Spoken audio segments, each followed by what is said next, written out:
and I didn't think it did this much damage until I opened the door and seen everything. Tornadoes tearing through the state, leaving death and destruction in their wake. It's just sad. It's a sad day, you know, for Sullivan. With nothing left to do but pick up the pieces, communities are now coming together to overcome and rebuild. We're blessed.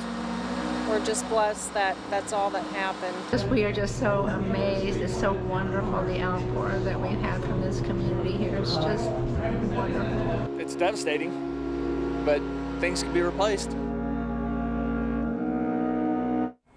24 hours ago, a deadly storm was tearing through our state.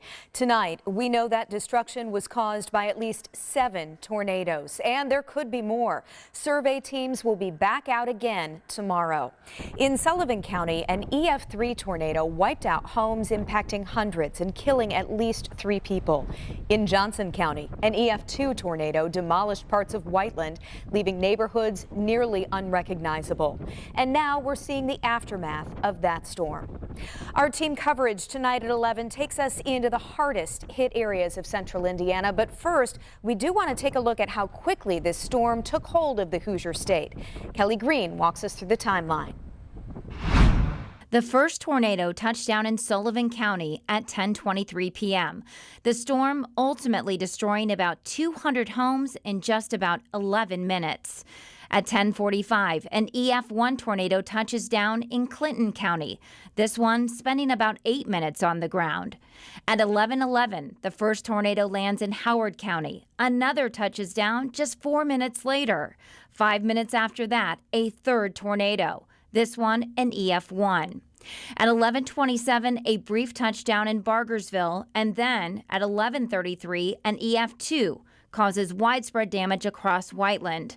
1 hour, that's all it took for this storm system to produce 7 damaging and deadly tornadoes. In Sullivan County in southwest Indiana, that EF3 tornado packed winds of up to 155 miles an hour. It killed 3 people, injured at least 10 more. Our Rich Nye was with Governor Holcomb this afternoon, surveying the damage. This impacted area of Sullivan is under curfew from 7 p.m. until 7 a.m. after a devastating tornado ripped through this little town at about 10:30 on Friday night. 155 homes were destroyed just in this city, 200 throughout Sullivan County. The tornado warning was issued at 10:08 Friday night, giving residents about 22 minutes to prepare. What we try to do is to provide information and get warnings out in advance, and then people have an action plan that they know what to do and can take cover. And I guess if there's a silver lining, it's that, despite the tragedy, the terrible tragedy, that there wasn't more lives lost or people hurt. Inside this house, Lacey Bogard braced for impact with the granddaughter on her lap and her 2 sons. I come out on the porch and I said, it's coming, and my son told me, he's like, quit being over dramatic and go back to your room. When the lights went off, I said, it's coming, and I went in. She was on my bed, and I just dove on top of her, and then my oldest dove on top of me and her, and my youngest was in the living room with trying to get the dog, and it was over within 30 seconds. It was terrifying. Lacey and her family are okay. They salvaged what they could from what's left of their house. They have a place to go. Governor Holcomb arrived Saturday afternoon to meet survivors like Lacey. The governor surveyed the damage with the Sullivan mayor and thanked the cleanup crews. You see, the folks that are here who have come from far and wide to help this city. This was a horrific event, but it brings out the absolute best in people too. Someone in this area obviously collected sports cards. Their collection is now scattered throughout Sullivan. Here's a Charles Barkley. This is not the kind of March Madness we wanted to see. In Sullivan, Rich Nye, 13 News. Certainly not, Rich. Thank you.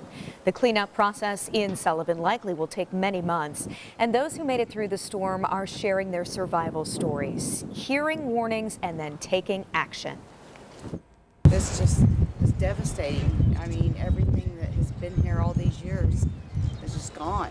I mean, our friends and neighbors' houses are to the ground.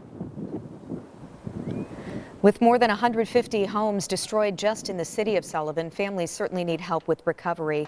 The city is offering assistance with food, water, shelter, clothing, even housing vouchers. They are asking anyone who needs help to call this number, 812-638-2023, and leave a detailed message so someone can call you back. We also have this number on our website for you tonight. Meanwhile, the city says it has been overwhelmed by the support it's receiving from others.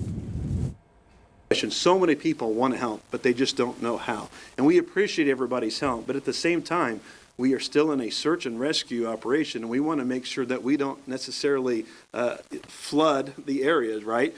So many people do want to help, but we want to make sure our first responders and our officials get everything taken care of. So kind of, I guess my best advice would be stand by, and we'll definitely announce our needs over the coming days. The Wabash Valley Community Foundation has set up a donation fund. You'll find a link tonight at WTHR.com. All right, now to Johnson County, where another tornado flattened parts of Whiteland, just east of US 31. This is where the governor today declared another emergency disaster. From the air, you can see the tornado's destructive path in Johnson County, a direct hit that damaged Whiteland fast. It was like within 5 minutes. This is what happened within 5 minutes. It's unbelievable. Never seen anything like it. 60 years old, I've never seen nothing like this in this town. An EF2, according to survey teams with the National Weather Service, 135-mile-an-hour winds destroying homes and changing lives in an instant. Anastasia and her family heard the warnings and took cover right away. As soon as we got in the tub and my other family went to the bathroom, the lights cut off and the tornado, it just hit. It was fast, it was a lot of wind. And I didn't think it did this much damage until I opened the door and seen everything. The monster storm that hit just before midnight showed the result of its fury in the light of day.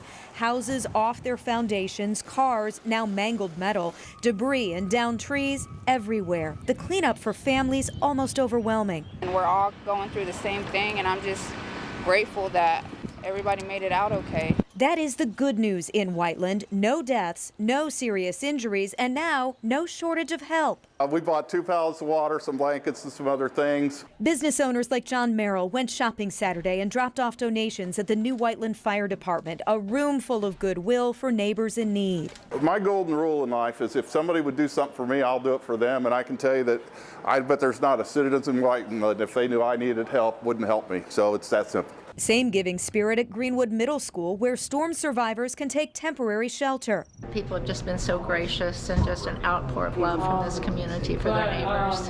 Hoosiers helping Hoosiers after a devastating storm.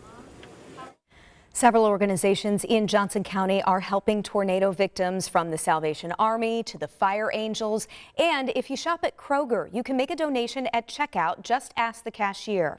Also, we do want to let you know that classes are canceled at Franklin College in Johnson County on Monday because that campus is still without power. And really, power outages happen statewide, Kelly. Yes, and really not surprising with all the wind we had and the strong winds even today. Most areas are starting to improve, and we are improving across the state, but we still have areas that are really without power in portions of Sullivan, Owen, as well as Morgan counties. And it is going to be a cold night to be without power. Temperatures already into the upper 30s right now in Indianapolis, 41 in Shelbyville, 39 in Greencastle. Wind chill values making it feel like it's 25 in Kokomo, feeling like 32 in Indianapolis. Temperatures overnight fall into the low 30s. I'll have details about another threat of severe storms coming up. Jenny?